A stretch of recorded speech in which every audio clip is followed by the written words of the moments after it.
अनंतम शुक्राना गुरुजी ने हर जगह, हर मोड़, हर सिचुएशन में संभाला। इनका रोज ही सत्संग है, डेली सत्संग है। जैसे भी आंटी बता रही थी, हर दिन नया सत्संग है अगर हम वो फील करें तो। मेरे साथ जो मेरी लाइफ का इतना बड़ा सत्संग है, मैं उसको इन शॉर्ट में बता दूंगी। अभी आंटी मेरा हाथ देख रही थी, मेरे हाथ में चैंपियन मॉम मेंशन है। ये भी स्टोरी है जो कि गुरुजी ने दिया है टैग। ये उस बेटी की कहानी है जिसकी शादी 17 साल की उम्र में हो गई थी। 18 साल में मेरा बेटा हो गया था, मैं मदर बन गई थी। 22 साल में 2 बच्चे, एक बेटी और कुछ प्रॉब्लम्स नहीं लाइफ के आगे। उसके बाद वो स्टेबल हुए तो हस्बैंड को कैंसर होना और अनफॉर्चुनेटली उनकी डेथ होना। देन उसके बाद मेरे पेरेंट्स का भी जाना, पापा का भी लेफ्ट होना और मेरी मम्मी का भी चले जाना। और जब हस्बैंड की डेथ हुई तो मुझे हमारी सोसाइटी और इंडियन कल्चर, हमारा दुनिया ने ये फील करवाया भी अब आप अपने बेटे को बोलो स्टडीज छोड़ दे और जॉब करे और मदर और सिस्टर का ध्यान रखे। और सारी की नेगेटिविटी सब मुझे दिखाया गया, ये क्यों है, इसको सही करो, ऐसे रहो, किस्मत में ऐसा हो गया। लेकिन उनको नहीं पता हम गुरुजी की संगत है, हमारे सिर पे हाथ है तो गुरुजी का हाथ है। और वो गुरुजी ने प्रूव किया। इतनी प्रॉब्लम्स जहाँ मेरे पास कुछ नहीं था, फाइनेंशियली क्राइसिस थी, मुझे नहीं पता था मैं क्या करूँगी। इवन मेरा फ्लैट भी सेल हो गया था, मेरे पास रेंट देने, मैं रेंट पे आ गई थी, रेंट देने के लिए भी मेरे पास नहीं था फंड। उसके बाद बच्चों को पढ़ाना और बहुत बड़ा एक ड्रीम था जो कि लगता नहीं था फुलफिल हो जाएगा। लेकिन गुरुजी ने सब करवाया। सिर्फ मैंने गुरुजी से कनेक्ट किया और गुरुजी को बोला, गुरुजी अब आप ही की बेटी हूँ, आप ही संभालो। दुनिया जो बोल रही है मुझे समझ में नहीं आ रहा, लेकिन मेरे ड्रीम्स हैं बच्चों को लेके, एजुकेशन को लेके, जिंदगी को जीने का। आपको पता है मैं हंसने खेलने वाली हूँ, तो इतनी बड़ी प्रॉब्लम और लोगों को सोसाइटी अलग ही फील करवा रही है, मुझे ऐसे नहीं करना, वैसे नहीं करना। तो गुरुजी अब क्या करना है ये बताओ। गुरुजी ने ऑटोमेटिकली ऐसा कुछ करवा दिया, मेरा काम नोएडा में शिफ्ट करवा दिया और मैं दिल्ली छोड़ के नोएडा आ गई 6 साल पहले। तभी मेरी हस्बैंड की डेथ हुई थी, 6.5 साल हो गए उनके हस्बैंड की डेथ हुए। देन उसके कुछ महीने बाद मैं नोएडा आ गई और उसके बाद मेरे को किसी का साथ नहीं मिला, किसी फैमिली का, किसी रिश्तेदार का, दुनिया में किसी का साथ नहीं मिला। साथ मिला तो गुरुजी का साथ मिला। मैं इन छोटे बताऊंगी, बहुत सारे इसमें मेरिकल्स हुआ है जो मेरे साथ हुए हैं। जो मेरे बच्चों के ड्रीम्स थे, जो मुझे बोला गया उसकी स्टडीज छोड़ दो, इवन बच्चों को, मेरे बेटे को मैंने अब्रॉड भेजा, उसकी ग्रेजुएशन पूरी हुई एमिटी यूनिवर्सिटी से, देन वो अब्रॉड गया तो गुरुजी ने वो सपना पूरा करवाया मेरे हस्बैंड का। मुझे दुबई में बिजनेस वुमन इंस्पिरेशन अवार्ड मिला, वो करवाया गुरुजी ने, अचीवमेंट करवाई। उसके बाद जो मेरे हस्बैंड के प्रॉमिस थे, मेरी डॉटर को लेके आप तुम्हारा 16 बर्थडे मनाएंगे, ऐसे करेंगे, वैसे करेंगे, तो वो भी मैंने कुछ मतलब गुरुजी ने किया, मैंने नहीं किया, गुरुजी ने वो भी पूरा करवाया। एज अ फादर वाली चीजें मेरे में डाल दी और गुरुजी ने इतना स्ट्रॉन्ग बना दिया, हंसना सिखा दिया, जीना सिखा दिया। और गुरुजी ने बोला तू परवाह मत कर, बस तू अट्ठे बात मैं तेरे नाल आ। ये ऐसा बोलते रहते हैं, गुरुजी कनेक्ट करते रहते हैं। उसके बाद जो मेरा बेटा अब्रॉड गया तो उसी ने मुझे चैंपियन मॉम का नेम दिया। उसने मुझे मैसेज किया, you are champion mom, I am proud of you. जय जय गुरुजी, शुक्राना गुरुजी। उसके बाद ये मेरा सोशल साइट से चलने लग गया, बच्चे मुझे बोलने लगे हैप्पी मदर्स डे आप चैंपियन मॉम, हैप्पी बर्थडे आप चैंपियन मॉम। कुछ ऐसी चीजें होती नहीं, मुझे नहीं पता। जनवरी में मेरे को कोई जर्नलिस्ट मुझे फॉलो अप कर रहे थे, उन्होंने मेरे से बात करने की कोशिश करी व्हाट्सएप पे। वो कहते मुझे आपका इंटरव्यू लेना है, जो आप जैसे जिंदगी को जी रहे हो। तो मुझे लगा पता नहीं ऐसे कौन है, मैं नहीं जानती। तो उन्होंने अपना एड्रेस भेजा, आप गुड़गांव आ जाओ। मैंने कहा मैं नहीं जाती हूँ, मैं नहीं जाऊँगी कहीं भी, मतलब मैं अपनी डॉटर के साथ यहाँ रहती हूँ, मुझे किसी पर ट्रस्ट भी नहीं है, सिर्फ गुरुजी पर ट्रस्ट है, मैं कहीं नहीं जाऊँगी। वो उन्होंने अपने आप प्रोडक्ट किया, आप नहीं आओ मैं आ जाता हूँ, आप किसी मतलब पब्लिक प्लेस पे बताओ। तो मैंने गार्डन के लिए आफ्टरनून में उनको वहाँ बुलाया और उन्होंने मेरा इंटरव्यू लिया। और उसके बाद मैंने कहा अब क्या होगा, कहते हैं इसको ना बहुत सारे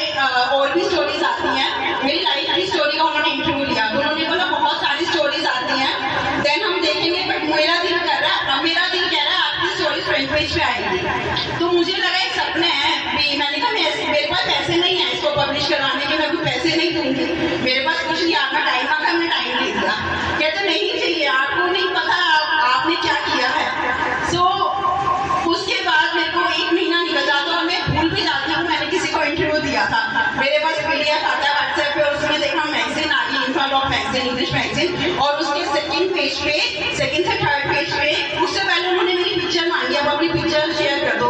मैंने कहा ठीक है कर देती हूँ, और मेरी पिक्चर के साथ मेरी स्टोरी लाइफ की जो उन्होंने ये दिखाई 17 साल की एज में जिसकी शादी हो गई, जिसने अपने ड्रीम्स अपनी एजुकेशन को लेकर सैक्रिफाइस किए, जिसके साथ इतनी सारी प्रॉब्लम्स आई, जिसके साथ पेरेंट्स नहीं है, हस्बैंड नहीं है, वो लड़की भी जिंदगी जी रही है ऐसे। तो वो सारी स्टोरीज पब्लिश हुई और उसमें उन्होंने हेडलाइन था, उसमें था Neha Khurana celebrating champion mom. तो मुझे ऑफिशियली भी नाम दे दिया गया चैंपियन मॉम का। तो अभी हमने सत्संग में भी सुना, कभी कभी मुसीबतें हमारी दुखों का निवारण करने भी आती हैं। तो प्रॉब्लम्स तो आई और बहुत सफरा, बहुत मैं अपसेट भी हुई, कहीं बार टूटी, लेकिन गुरु जी के साथ बैठ के रात रात में बात करना, कनेक्ट होना और बोलना गुरु जी को आप ही की बेटी हूँ, मैं हंसूंगी तो आपको कितना अच्छा लगेगा, मेरे चेहरे पे मुस्कुराहट रहेगी, और अगर मैं होंगी तो उदास होंगी आपको अच्छा लगेगा क्या? आप गुरु जी बैठ के आप जानो, मुझे तो मांगना भी नहीं आता क्योंकि इतनी सारी प्रॉब्लम्स देख ली। और ऐसे करते करते पता नहीं उन्होंने मुझे इतना हंसना खेलना सिखा दिया, जीना सिखा दिया, एक अपना, मेरे को लगता है लाइफ का मुझे सबसे बड़ा सर्टिफिकेट मिल गया। मुझे मेरे बच्चों से चैंपियन होने का टैग मिल गया, तो मेरे लिए सबसे बड़ा सर्टिफिकेट है, मेरा जीवन धन्य हो गया।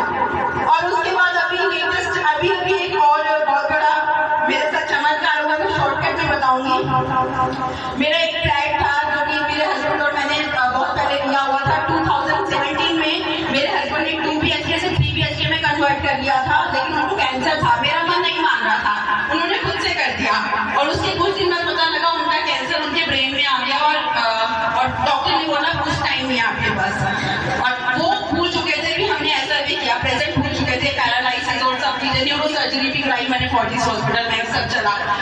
और वो फ्लैट में हम पूरा पैसा दे चुके थे डेवलपर्स को। मैं उस ऑर्गेनाइजेशन का नाम नहीं लूंगी क्योंकि हम सत्संग में सुनते हैं, हमें निंदा नहीं करनी किसी की, बट मैं एक मैसेज दूंगी। वो मैसेज ये है, गुरु जी कैसे काम करते हैं मुझे नहीं पता। तो उस टाइम उस 3 BHK कन्वर्ट कराने के लिए मेरे हस्बैंड ने कुछ लोन ले लिया था। जिस बैंक से लोन लिया था 2018 में वो करप्ट हो गया, NPO हो गया, खत्म हो गया, और 2017 में ही उनकी डेथ हो गई। मतलब जब लोन डिसबर्स हुआ, डेवलपर के पास पहुंचा, उसके 15 दिन बाद मेरे हस्बैंड की डेथ हो गई। और उसके बाद कुछ उनको पेपर चाहिए होता है NOC रजिस्ट्री के प्रोसेस के लिए, वो बैंक का अपनी प्रॉब्लम चल रही थी, वो करप्ट होने की कगार पर था, उन्होंने मुझे पेपर दिया नहीं, और बिल्डर ने मुझे मेरा फ्लैट फिजिकल पोजीशन नहीं दिया। मैं रेंट पे रह रही थी इतने सालों से, ठीक है, और मैं यही बोलती थी गुरु जी जो फंड था वो भी यहाँ लगा पड़ा, आपको पता था। मैंने कई बार नाराजगी भी दिखाई गुरु जी से, ये बोलते गुरु जी आपको तो पता था मेरे हस्बैंड की 1 से 1.5 महीने में डेथ होने वाली है, और उनके ब्रेन में 3 ट्यूमर कैंसर के आ चुके हैं, हमें नहीं पता था। हमने तो जब टेस्ट कराई तब पता चला, आपको पता था, आपने उनसे ये साइन ये चीजें क्यों कराई, वो भी कितना परेशान होते होंगे, ये गलती में क्यों कराया। इस सवाल का जवाब मैं मांगती रहती थी, और मैंने 1-2 साल बहुत एफर्ट्स किए, बहुत फाइट करी, और मैं हार गई। और मुझे ना मेरा बैंक से कोई सोल्यूशन मिला, ना मुझे मेरा फिजिकली फ्लैट मिला डेवलपर से, कोई सपोर्ट नहीं मिली, जितना मैं एफर्ट्स कर सकती थी। लेकिन गुरु जी ये कहते हैं ना, आप अपना 100% बेस्ट दो पहले, ठीक है, क्योंकि बहुत सारे संगत, बहुत सारे लोग हैं जो कि हम होप में रहते हैं गुरु जी हमारी सुन ले, हमारी सुन ले, अरे इतनी लंबी लाइन लगी हुई है, गुरु जी हमारी क्यों सुन लेंगे। हम अपना बेस्ट दें, टीचर भी एक बेस्ट स्टूडेंट पे नजर रखती है, ये बेस्ट है, तो वो बेस्ट हमें पहले करना पड़ता है। तो मैंने 1-2 साल की बहुत फाइट करी, जब कोई रास्ता नहीं मिला, और मैंने कहा गुरु जी दुनिया मुझे घुमा रही है, और वो वीक समझ रहे हैं मुझे, क्योंकि मेरे पीछे कोई बैकअप नहीं है, और मैं नहीं कर सकती, मेरे को सर्वाइव भी करना है, मेरे को जॉब भी करनी है, और मैं वहां से भी हट रही हूँ, मैं यहाँ टाइम नहीं देख सकती। ये ड्यूटी, ये जिम्मेदारी ना मैंने आप पे डाल दिया, अब आप देखो उसका क्या करना है। संगत ये बिलीव करो, अब मुझे जब पता चलता है, अभी लेटेस्ट हुआ 3 महीने पहले मुझे पता चलता है, बिल्डर कहता है आपका फ्लैट NPA में चला गया, उसकी नीलामी हो रही है, और आपको आपका पैसा जो फंड था उस टाइम का वो दे दिया जाएगा, और उसको हम दे रहे हैं, हम अपने पास रखते हैं आपका फ्लैट। मैं उस टाइम इतना रोई, बहुत रोई, गुरु जी मैंने कही तो मैं फेल हो गई, ये क्या करा आपने, ऐसा क्यों हुआ, ये जिम्मेदारी आप ही थी, मेरे को पूरी उम्मीद है गुरु जी ये काम आपका, आप रास्ता दिखाओ। मैं कहीं उस बैंक के पास गई, जिसने टेक ओवर किया, उस बैंक से भी करीब 1 महीने फाइट करी, उसमें भी बहुत सारे सत्संग आ जाएंगे, मैं फिर कोई बताऊंगी, और ले दे के मतलब 1 टाइम सेटलमेंट हुआ मेरा, गया NOC। मैंने उनको ताकि थी, अब वो डेवलपर वो बिल्डर ने फिर एक बार फिर गलत करना चाहा।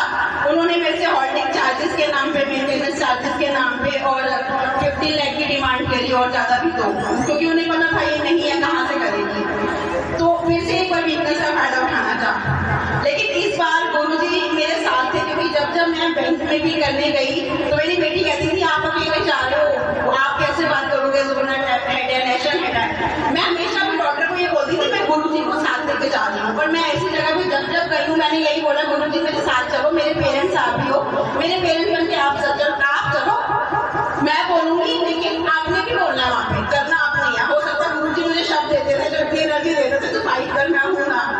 तो वो चीजें हुई सॉल्व। अब आई बिल्डर की बारी। अब एक मैं किसी सत्संग में गई थी और मैंने उस अंकल को शेयर किया था, मैंने उन अंकल को शेयर किया था भाई हाँ ऐसे ऐसे ना मेरा काम हो गया 50% और डेवलपर की बारी है। तो उस दिन उसने अंकल ने ना सत्संग में ही बोल दिया उन्होंने उसकी बारी है, उन गुरुजी उन्होंने दसंगे।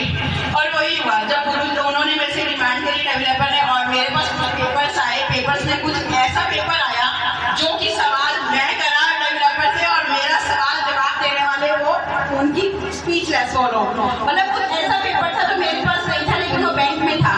6 सालों की फाइट के बाद जब मेरे पास पेपर्स आए और मुझे लगा कि कहीं ना कहीं कुछ गलत हुआ है मेरे साथ, ये भी गुरुजी ने किया। और संगत जी को तो ऐसी बात हो गई, उसके बाद से उनके फोन आने रोज स्टार्ट हो गए, अरे आप सेटल कर लो चीजों को, अरे आप खत्म करो। और उन्होंने ही मुझे कुछ लीगल एक्शन से भी करने की कोशिश करी जिसमें वो खुद ही प्रॉब्लम में आ गए। और मैं शॉर्टकट में बताती हूँ, जो डिमांड उन्होंने मुझसे करी वो उनको लेने के देने पड़े। तो गुरुजी ने जो 6 साल का सफर रहा, इट मीन्स जो मैंने 6 ईयर्स का रेंट लिया वो गुरुजी ने मुझे सूद समेत वापस दिलवाया उन लोगों से। मतलब गुरुजी ने जो करना है वो प्लानिंग हमारी सोच के कर रहे हैं। मैं कभी कभी कंप्लेन कर देती थी अरे ये क्यों इतना टाइम तो लगा, लेकिन गुरुजी को पता था राइट टाइम पे आके मैंने ऐसा करना है। तो उन्होंने कहा मेरे को बिल्कुल इतनी स्मूथली सब चीजें क्लियर कर दी और इवन उन लोगों ने अपनी गलती मानी जो कंपनसेट के तौर पे उनको मुझे देना पड़ा, जिसे मैंने किसी एडवोकेट किसी उसकी जरूरत नहीं पड़ी। मेरे एडवोकेट रहे गुरुजी, क्योंकि मेरा ट्रस्ट था गुरुजी पे, गुरुजी मैं वहां जा रही हूँ बात करने, आप वहां जा रही हूँ बात करने, आप साथ चल रहे हो बस। तो ये सब किया गुरुजी ने। तो गुरुजी के ऐसे बहुत सारे सत्संग है, हम लोग फील करें लेकिन गुरुजी पर ट्रस्ट करें। गुरुजी अपने आप प्रॉब्लम को सॉल्व करवा देते हैं, लेकिन चलना हमें है, मंजिल तक वो ले जाते हैं। सो अपने आप को सरेंडर करो, गुरुजी पे पूरा विश्वास करो। और मैं यही बोलूंगी गुरुजी जय जय गुरुजी, शुक्राना गुरुजी, जैसा आपने मुझे ब्लेस किया है सारी संगत को भी गुरुजी ब्लेस करना, सबको खुशियां देना गुरुजी। अनंतम अनंतम शुक्राना गुरुजी, जय जय गुरुजी। आज राधा